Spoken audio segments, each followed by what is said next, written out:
Hey everybody, it's me Alex once again, and today I want to talk about a bit of a pickup that I got that I found rather interesting.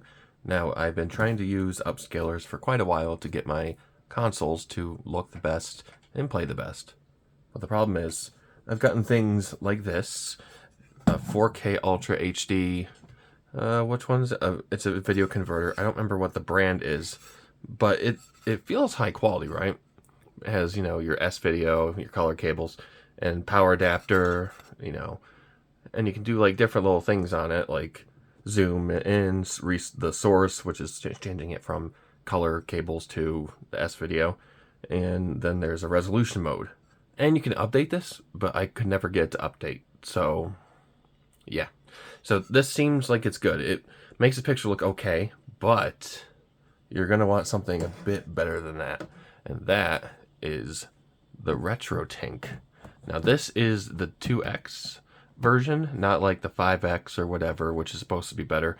I already opened this. I accidentally damaged the front, which kind of makes me sad because this box is actually kind of neat.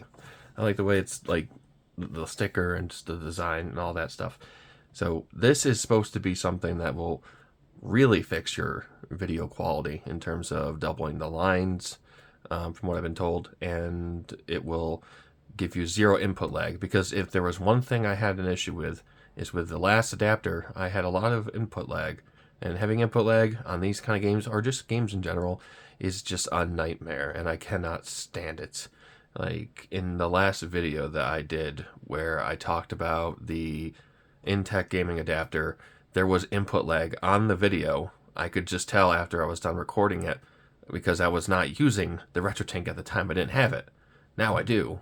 And let's just take a look at it, and then we can explain how to hook it up, anything else you might need to know. So here we go. You open it up, and first thing you see is this. It comes with AV cables. Very nice. I think it has S video on there too. Yes. So it's got S video on there. Very nice. But you're not going to want to use those, from what I was told. I went on a N64 group, and they said that I should get something called Insurrection Industries AV cables, which look like these.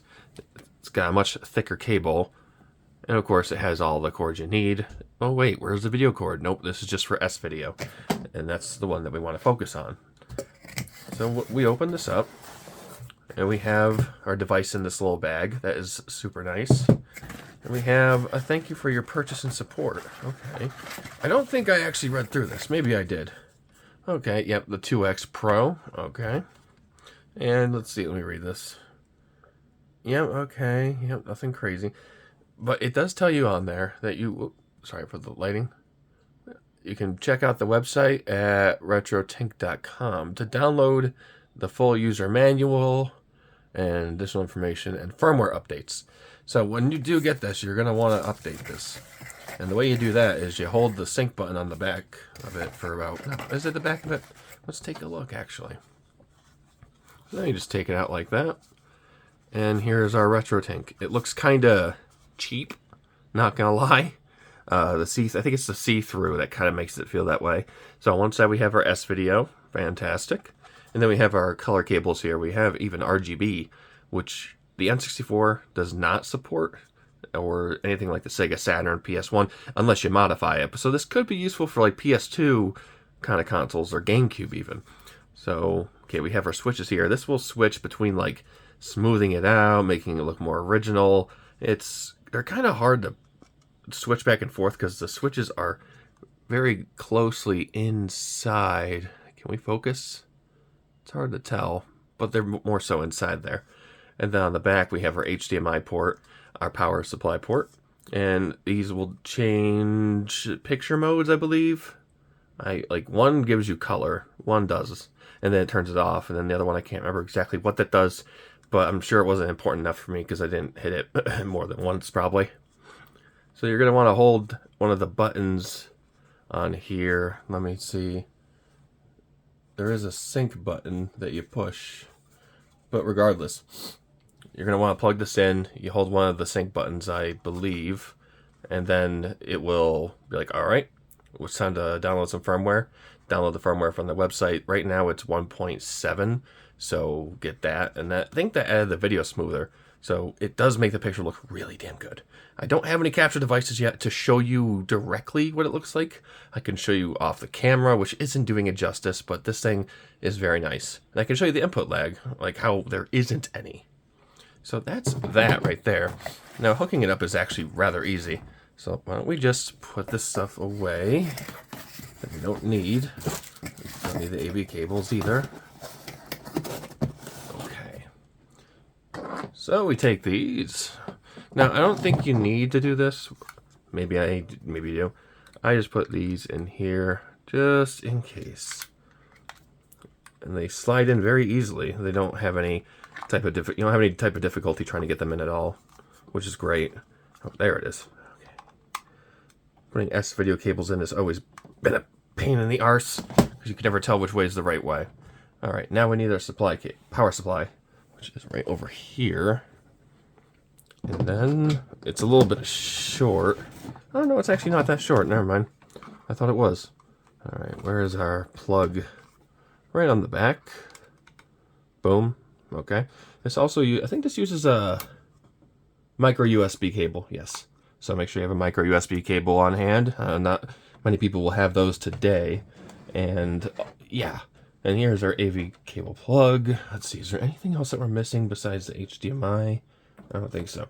Now, if you're using a 4K TV like me, you're going to need an HDMI 2.1 to make sure that it, does not keep turning your TV off. That's what it did for me.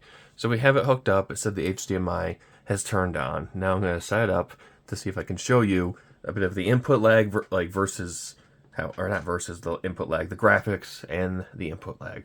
So I'll be seeing you in a second. All right, we've got her turned on. Hey, Mario! Let's not blow our eardrums out.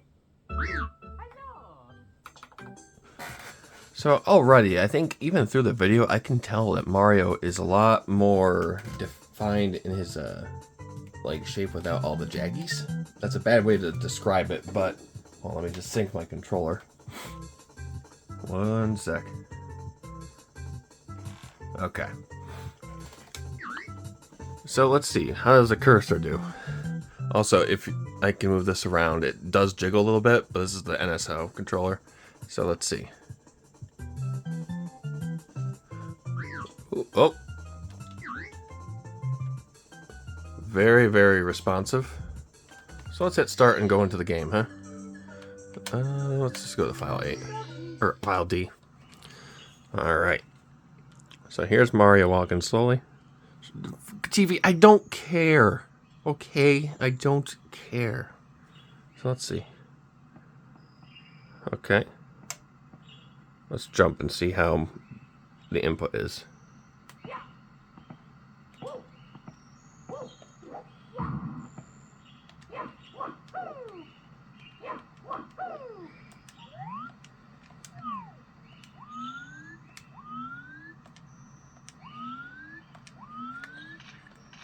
Seems like it's actually pretty good.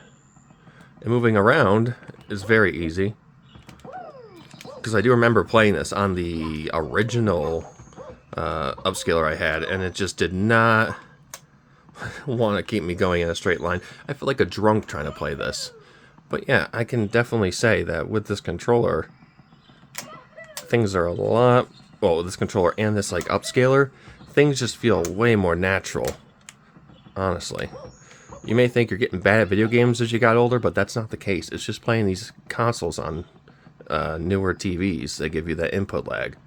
So that's how you really want to get rid of it, is just use a RetroTINK. Because I did try a Super 64, and that didn't really turn out too well, because it would make the, frame rate speed up, and it would actually make the sound desync. That's something to do with my TV, but honestly, I prefer this. So yeah, I prefer this over the upscaler, and it has a lot more stuff to it than the Super 64, honestly. But yeah, that's what this looks like, how it acts. So I don't know what you think of the picture. It does look pretty nice through my phone. I do need to get captured the software so I can actually do this correctly. But this is the best I could do at the moment. But let me guys know if you ever want to pick up a RetroTINK. This is just the 2X, like I said, so this is the entry price for about 150-ish, 160 maybe. And then and I don't know how much the 5X is, it's probably hella more, but if you just need something that will give you zero input lag and pretty good video quality, I'd say, for N64, Sega Saturn, PS1. Again, I haven't tested Sega Saturn yet. I'm gonna when those S cables come in, probably tomorrow or so, and I'll do a follow-up on that. So, there you go. Now, let me know what you guys thought about this in the comments below. Are you gonna get RetroTINK? Are you not? But anyway, my name is Alex. If you liked the video, like, comment, share, and subscribe, and I will see you in the next video. Farewell.